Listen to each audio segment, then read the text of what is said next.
La lección pasada fue Tesalónica y Berea, las actitudes opuestas, y ahora, bueno, pues estamos aquí en Pablo predicando en Atenas.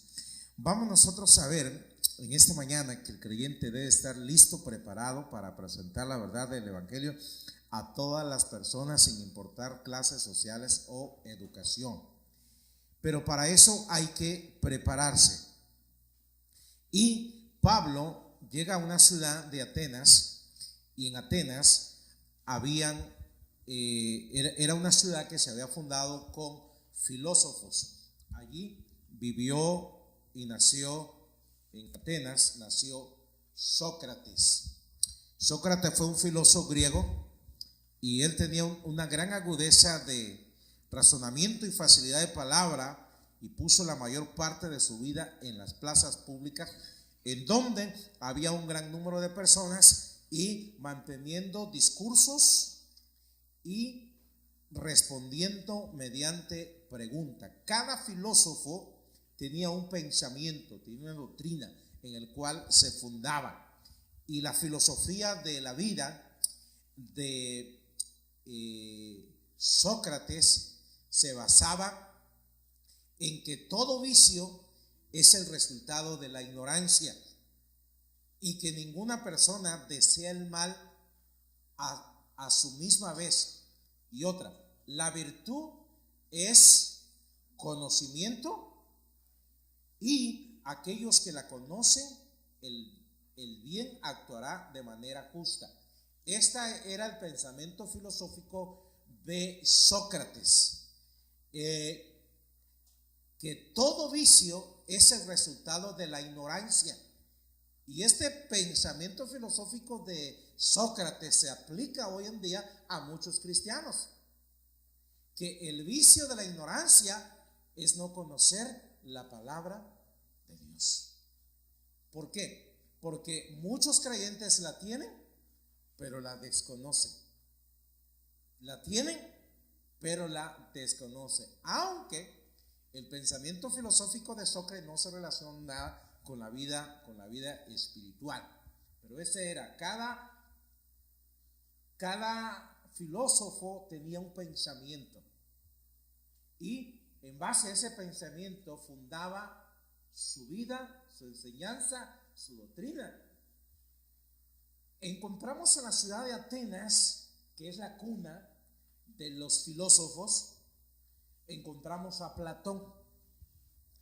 Platón fue un filósofo griego que nació en el año 427 antes de Cristo, y fue discípulo de Sócrates por 20 años. Nada más que Platón sobrepasó al maestro, porque Sócrates no escribió muchos de sus pensamientos, pero Platón, lo que hace Platón es que él funda una escuela de filosofía en el año de 1387, y que en ella se estudiaba y se investigaba sobre todo asunto de pensamiento. El pensamiento de Platón era que el hombre solo podía conseguir la felicidad mediante un ejercicio continuo de la virtud, y para perfeccionar el alma. Y la virtud significaba ante todo la justicia. O sea, el hombre era justo en la virtud, y que una de las virtudes del hombre pues era esa. Y tenía 3 verdades, y esto se relacionaba con el alma. Primero, la sabiduría de la razón. Esta era la doctrina de Platón.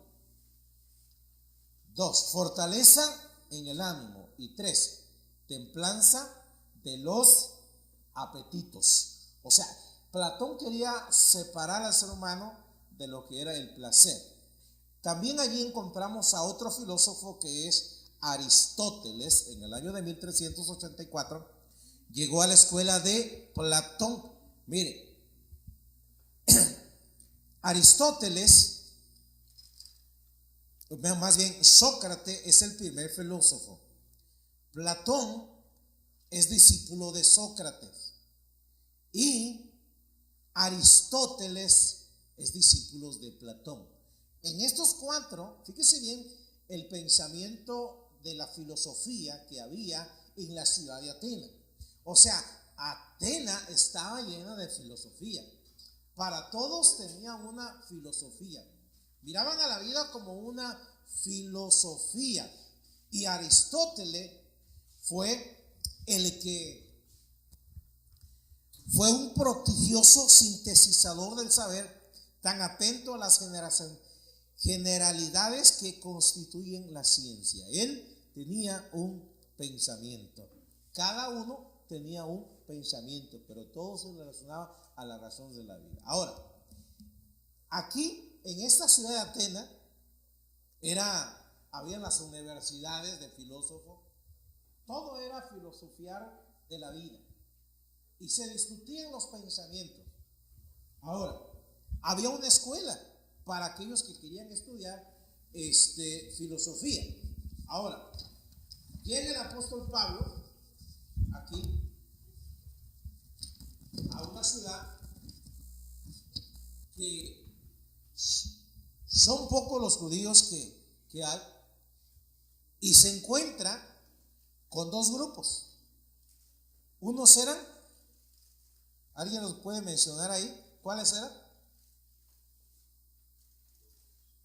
Los impronunciables, ¿no? Epícuros. Y los otros, estoicos. Estos eran sectas rivales y cada uno tenía sus pensamientos relacionados a la vida. Ahora, Pablo se enfrenta aquí a estos dos grupos de filósofos, y entonces querían oír qué tipo de filosofía traía el apóstol Pablo, ¿verdad? Ellos eran filósofos, les gustaba la discusión, exponían sus puntos de vista. Llega el apóstol Pablo con una filosofía de la vida diferente y ellos quieren escuchar. Ellos quieren saber qué es lo que el apóstol Pablo está enseñando, sin conocerlos. Entonces, los llevan a un lugar que se llama el Areópago. En este lugar, pues se piensa que era el lugar donde los miembros del gobierno celebraban sus sesiones. Y allí el apóstol Pablo tuvo la oportunidad de predicar a los curiosos atenienses. Ahora, vamos a nosotros a analizar el sermón del apóstol Pablo, que es muy diferente, fíjense bien, es muy diferente a los otros sermones que había dado en algunas ciudades en su recorrido por las ciudades donde había ido. Fíjese la gran diferencia entre Atenas y los de Berea. Los de Bereas escudriñaban las escrituras. El sentir de los ciudadanos de Berea era que tenían una inquietud por conocer las escrituras. Los atenienses, el apóstol Pablo no podía hablarle de la Biblia porque los atenienses tenían su filosofía. Entonces vamos a ver nosotros cómo el apóstol Pablo empieza su sermón en esta ciudad y vemos que el mensaje alcanza todo. Bien, ¿alguien nos puede leer ahí en Hechos capítulo 17, versículo 22 al 31?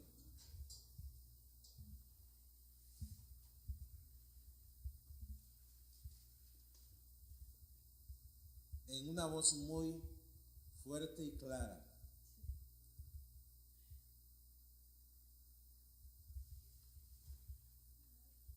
Entonces Pablo, puesto en pie en medio del Areópago, dijo: varones atenienses, en todo observo que sois muy religiosos,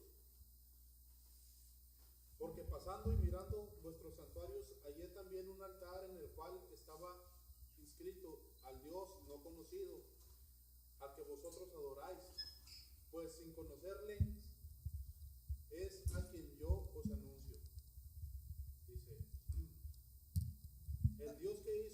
mundo y todas las cosas que en él hay, siendo Señor del cielo y de la tierra, no habita en templos hechos por manos humanas, ni es honrado por manos de hombres, como si necesitasen de algo, pues Él es quien da a todos vida y aliento y todas las cosas.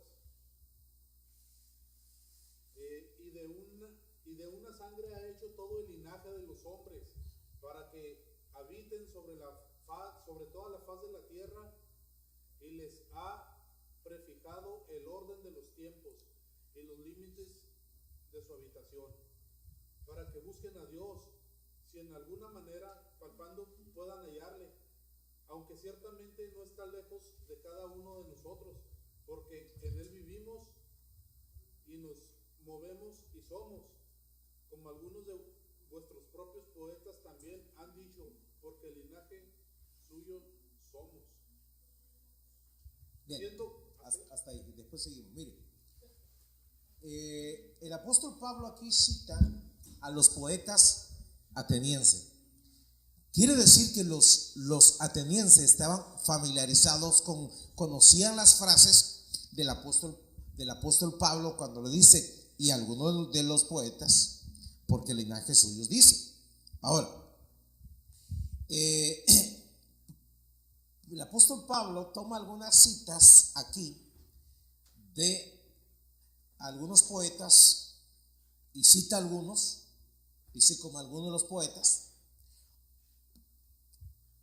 y el pensamiento que había de la vida en Atenas, el apóstol Pablo lo relata y dice, porque en él nos movemos y quizá palpando encuentren a Dios.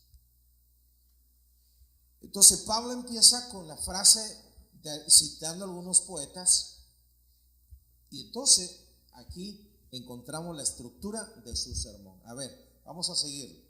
Dice 17:29, dice, siendo pues linaje de Dios, no debemos pensar que la divinidad sea semejante a oro o plata o piedra, escultura de arte y de imagen de hombres.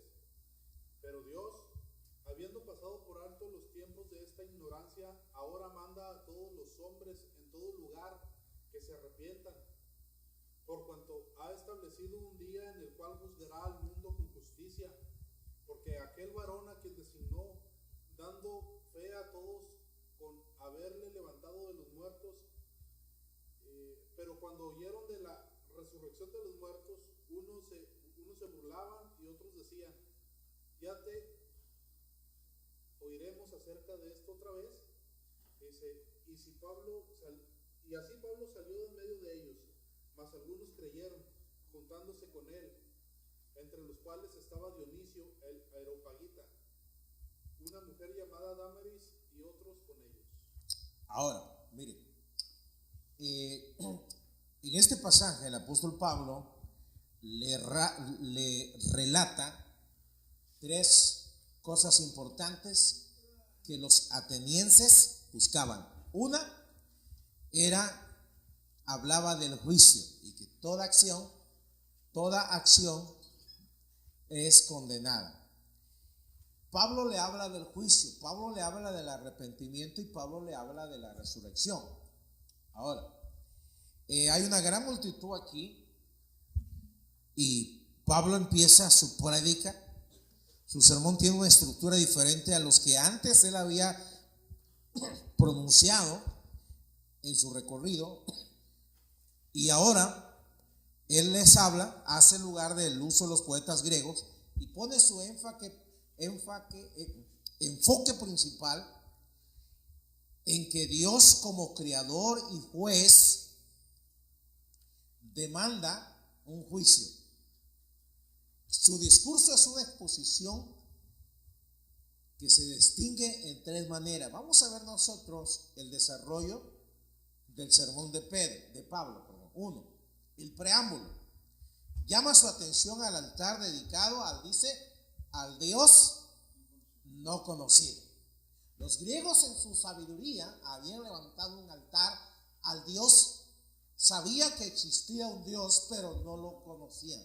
Por lo tanto, no podían ponerle un nombre. A todos los dioses tenían nombre. Conocían a Zeus, conocían a los otros dioses, pero a ese dios en ese altar no le habían puesto nombre por la razón de que no sabían cómo llamarlo. Ahora, tenían una idea vaga, porque eran filosóficos, una idea vaga de Dios, pero todavía no estaba concebida bien la idea. Entonces aquí el apóstol Pablo, en este altar, pues presenta al divino creador. Dice, al Dios no conocido, ahora lo van a conocer. Vamos a ver el desarrollo. El cuerpo del sermón del apóstol Pablo se centra en hablar del Dios verdadero. El tema principal es el Dios verdadero, y comienza afirmando que Él es el creador del mundo y de todas las cosas. La filosofía griega nació cuando los primeros pensadores quisieron indagar acerca del origen del cosmos y se perdieron. Así como hay gente que dice, ¿cómo apareció Dios? ¿Ustedes qué piensan? ¿Cómo apareció Dios? Si alguien le hace esa pregunta, ¿qué le contestaría?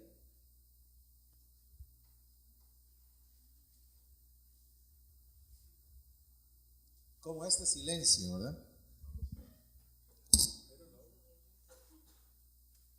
¿No se ha puesto usted a pensar quién hizo a Dios?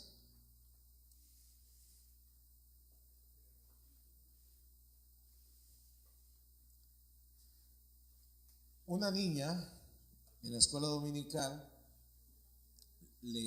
la maestra le pregunta, ¿ustedes saben dónde está Dios? Una niña levanta la mano y dice, sí, Dios está en el baño de mi casa. Y la maestra se queda un poco pensativa, así como ustedes. Le dice, a ver, ¿cómo está que está en el baño de tu casa? Dijo, sí, porque todas las mañanas mi papá y va al baño y toca la puerta y dice, Dios mío, todavía estás ahí. Pues la idea es que alguien estaba ahí, pero la niña pensaba de que Dios estaba en el baño. Bien, hay cosas en la vida que nosotros, en nuestra mente finita, porque nuestra mente es tan pequeña que la mayoría de nosotros solamente usamos un 2 o 3%, ¿sí? No usamos la mente en la capacidad. Los científicos la usan un poquito más. Los doctores la usan un poquito más. Nosotros no. Nosotros, nuestra capacidad, nuestra mente no está ejercitada. Entonces algunos dicen, los estudiosos de estadística dicen que el ser humano normalmente utiliza su mente un 2 o un 3%. Ahora, el creador, el creado o el que es creado no puede estudiar al que lo crió. Muy sencillo. Entonces, preguntas como esas no hay respuesta. No hay respuesta. Y algunos quieren indagar más allá y se pierden, divagan. Y así les pasó a los atenienses. Divagaron, creyeron encontrar a Dios en la filosofía y al no encontrarlo, pues levantaron un altar, porque no lo hallaron. Entonces, si Dios es el creador y Señor de la creación, era lógico que pensar que Él habitaba en templos.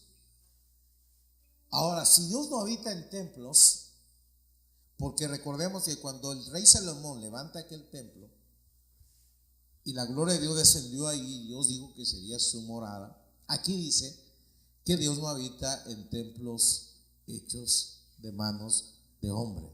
Lo que quiere decir es que su presencia no se puede retener en un lugar. Eso es lo que está diciendo. No se puede retener en un lugar. Cuando la iglesia se reúne en un lugar para adorar a Dios, Dios se hace presente, porque su presencia está allí. Pero Dios habita en el corazón, en cada ser humano. Cuando abre el corazón, la vida de esa persona es cambiada y es señal de que Dios está habitando en aquella persona. Cambia su conducta, cambia su pensamiento, cambia su vida y cambia todo el contorno que le rodea. Bien, entonces aquí el apóstol Pablo dice: he aquí los cielos, y los cielos de los cielos no le pueden contener. Y cita una escritura en 2 Crónicas 6:18. Y luego dice: tampoco que el Altísimo necesite algo de los hombres, pues es quien sustenta todas las cosas con la palabra de su poder. Y entonces los griegos tenían una filosofía de la vida, cómo había aparecido la vida. Y Pablo le presenta a Dios como el padre de la raza humana. Y de un solo hombre creó todos los pueblos, hablándole de Adán. Y él fijó sus tiempos y sus límites. Su propósito era que todo le buscara, y aunque fueran a tientas, le hallaran, porque como bien lo dice el apóstol Pablo, el Creador no estaba lejos de los hombres. O sea, estaba a punto de que lo encontraran, pero no lo hallaron. Buscaron, palparon y no lo hallaron, y levantaron un altar. Bien, una de las cosas importantes que el apóstol Pablo le menciona aquí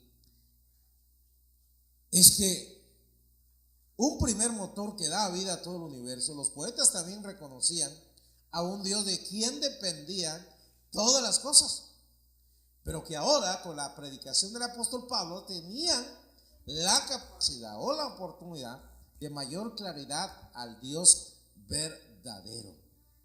La filosofía, en lugar de haberlos acercado a Dios, los había alejado. Vamos a ver la aplicación, cómo el apóstol Pablo culmina el mensaje a este grupo de atenienses llenos de filosofías. No utiliza, aquí en esta ciudad de Atenas no hay sinagoga. Por eso el apóstol Pablo no va a la sinagoga a discutir con los judíos y evangelizarlos. Aquí los llevan a un lugar central que se llama el Areópago, que era el lugar donde se hacían las leyes, donde se discutían. Cuando llegaba alguien por ahí con una filosofía, lo llevaban a ese lugar y querían oír. Miren, cuando un predicador va a unos pueblos, ¿a dónde va el predicador? A la plaza. Y todos van a la plaza a oír el predicador que ha llegado. Todo pueblo tiene un lugar en donde la gente se junta, la plática. Bien, ahí era el lugar, el Areópago, donde la gente quería escuchar cuando alguien nuevo llegaba. Y ahí llega el apóstol Pablo y los lleva allí. Ahora, Pablo dice que ahora llama a la conversión y luego dice: esto es lo que Dios manda.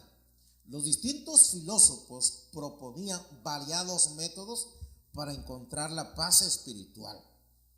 En realidad, el secreto de la vida estaba en arrepentirse y creer en Dios. Hoy en día es el mismo secreto de la vida.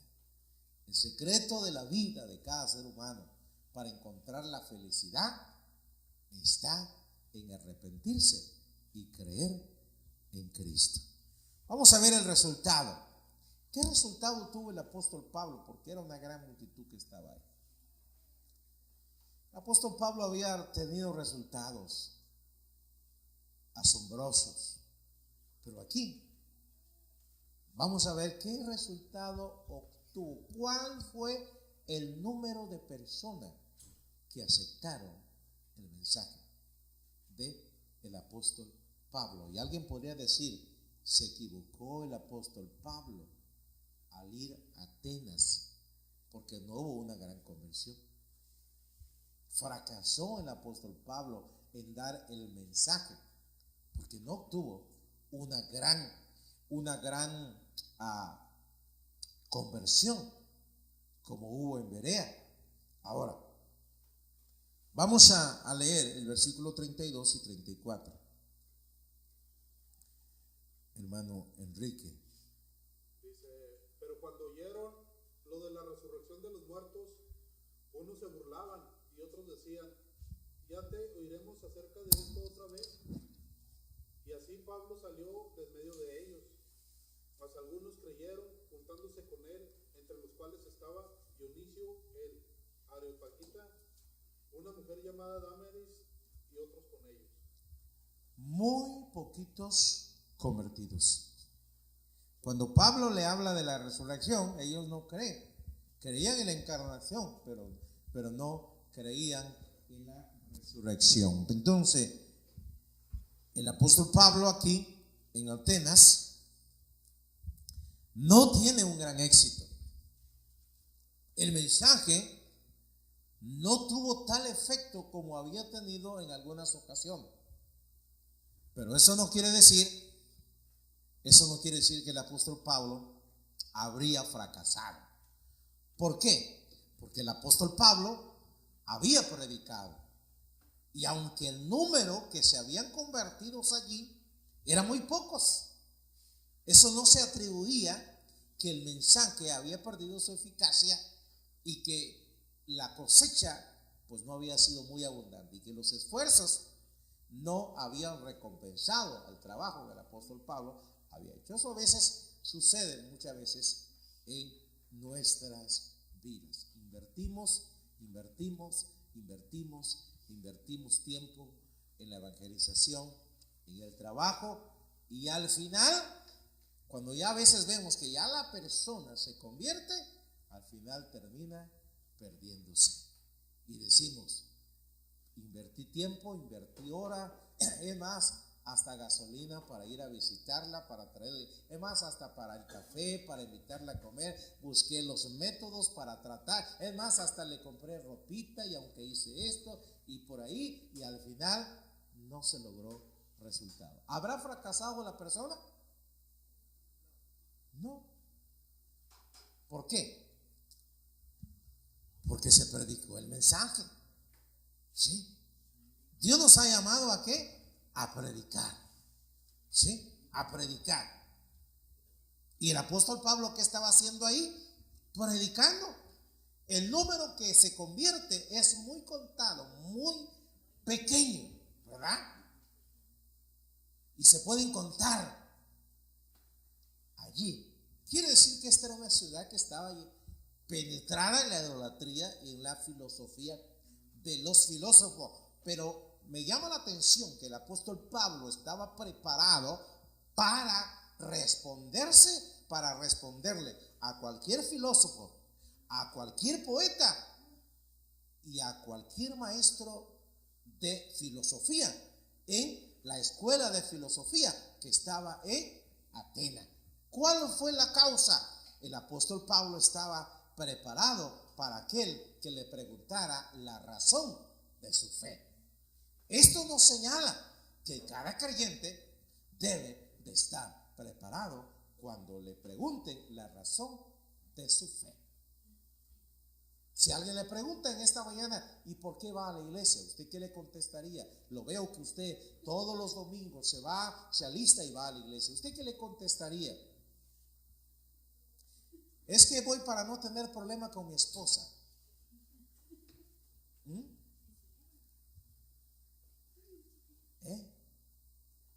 O porque es el día en donde todos van.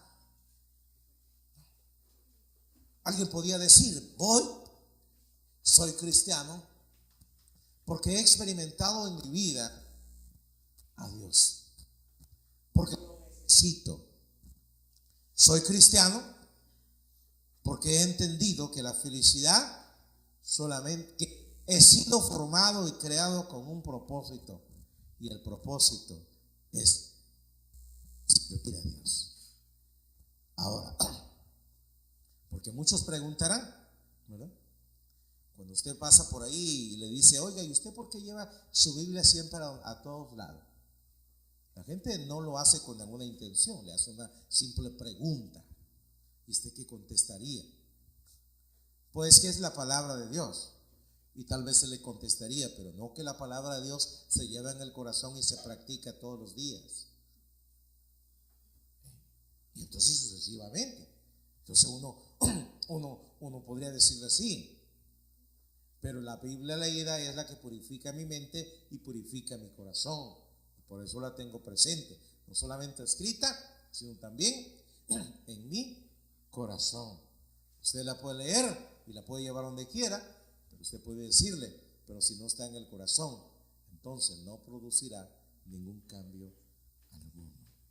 Bien, lo que lleva a la salvación al ser humano no es estar en la iglesia, ni estar en el libro de membresía de alguna iglesia. Lo que lleva a la salvación del ser humano es ser miembro de Cristo, estar injertado a Cristo y Cristo en nosotros. Porque recordemos que Cristo nos dirá, en aquel día muchos me dirán Señor, y muchos dirán Señor, yo estuve registrado en el libro de la membresía de la iglesia. Y Jesús le dirá, sí, pero en este libro de la vida tu nombre no aparece. Entonces que nuestro nombre esté escrito en el libro de la vida. Ir, que no nos den de baja como algunos niños que van a la escuela, que se inscriben y nunca van a la escuela. Y cuando se pasa lista, no está. Y luego quiere estar presente y ya fue borrado de la lista. Y necesita reinscribirse de nuevo. Yo creo que algunas iglesias vamos a tener que, reescribir, ¿verdad? Hay que decir, tanto tiempo está dado de baja, ¿verdad? Bien, solamente Cristo es el único que nos puede dar de baja. ¿Por qué? Porque Él es el que nos escribe en el libro de la vida. Y aunque su nombre se haya borrado por las acciones o actitudes que uno hace, se arrepiente, se vuelve a poner ese nombre escrito. Bien, entonces termina el apóstol Pablo aquí y dice que algunos creyeron. Entre los convertidos estaba Dionisio, que era miembro del tribunal, por eso le decían del Areópago, y Dámaris. Como sucede siempre, no todos responden de la misma manera al evangelio. No siempre hay multitud de 3,000 o 5,000 que unánimes se entregan al Señor, pero eso no debe de desanimar a la iglesia. Aun si solamente responde al mensaje una sola persona, habrá valido el trabajo. ¿Cuántas veces nosotros hacemos una campaña, preparamos la campaña con anticipación, oramos, involucramos a la gente, preparamos tratado, ¿sí? Empezamos a invitar, oramos, ayunamos, invertimos en el reino de Dios, si hacemos la campaña y quizá esperamos que cuando menos 10 se queden en la iglesia, y resulta que de todos los 20 que llegaron, uno respondió el llamado. Y alguien podía decir, fue un fracaso. Tanto trabajo, tanto esfuerzo, tanta inversión, tanta oración, tanta preparación. Se preparó la campaña de 3 meses. Y para ganarnos una sola alma, algunos pensarían que fue un fracaso esa campaña.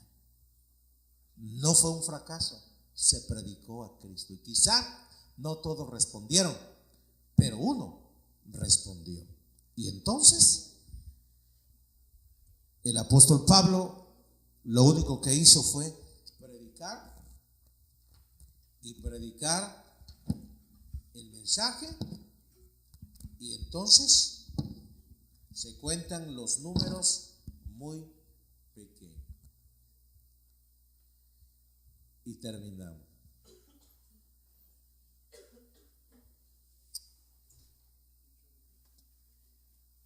Pablo sabía cómo llegar a su auditorio con el mensaje de Cristo, sin comprometer la esencia de su mensaje.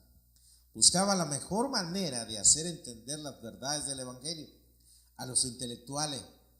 En el presente, las audiencias a las que les predicamos son cada vez más exigentes, lo que demanda de nosotros mayor preparación.